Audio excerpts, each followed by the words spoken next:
It's a really short time to present. I'm not going to focus or dive in much in the research, let's say. Cars are the fixed variable.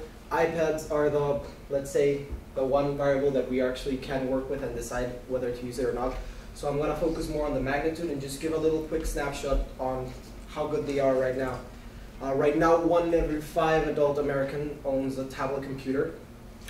This number is expected to grow as new and cheaper tablets are introduced. Just to give you an idea, just 1 year before this statistic was taken, only 5% of all adults in the US own a tablet. What is more impressive is that the projections for 2016, where there's approximately 600 million tablets going to be sold in total, 1/3 of these tablets are going to be purchased by corporations. That means that iPads and tablets mean business, mean money. Now, the essential question is that sometimes companies say, when we're diving into the analysis, let's build an app. Let's build an app to sell cars, but you need to differentiate who your customers are. Customers don't need the same app or the same application or the same whatever as the retailer does, so we can't design a one-size-fits-all.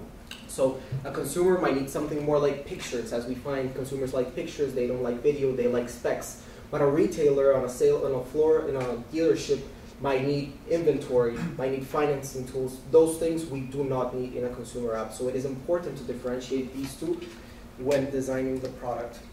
Another question is to app or not to app. If we're talking consumer-wise, it is a temporary need and a temporary hole that it's filling, and it's not something that is going to provide value infinitely in that consumer's tablet. So will they go to the app store? Will they search for an app? Will they take the time to download an app and learn how to use it just for a temporary need? Or should we design an iPad or tablet optimized website that the consumer can access? Because sometimes it happens that you go to like the Ford website and put build a car and it says, oh sorry, Flash is not supported.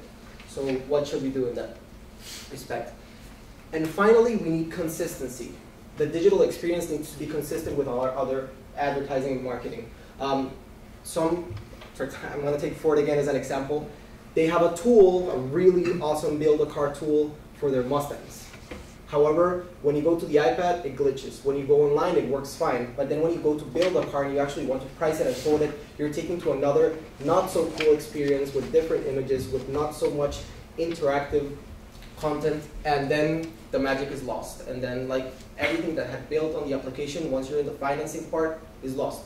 So you need to have a consistent coolness, let's say, from the computer to the iPad, because it's not just like an extra tool, you know, everything needs to be in the same package. Right now, the tablet is a complement to the portable computer, but eventually it will take over. So that experience, again, I say it needs to be optimized for the tablet, and that will indeed provide great success. You have 30 seconds left if you want to. You don't have to, if you don't want to. I will keep it to 2 minutes and 30 seconds. Excellent. Thank you very much. Lucas, did you see any research when you were doing the research that iPads or tablets were not capable of replicating some of the activity that you can on the laptop? Yes.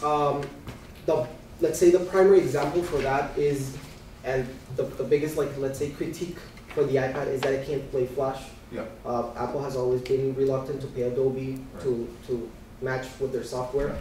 And many of these interactive car building tools are designed in Flash. Yeah. So once you let's say a tablet computer, people are using them to replace computers.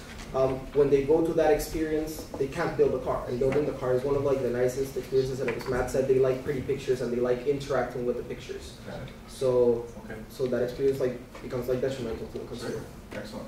Okay. Right? Just waiting on that. I know you were like. Does that mean that you would recommend a tablet but not an iPad? No, that means that instead of just doing like an app, as I was saying, an app can become tedious for like a temporary need.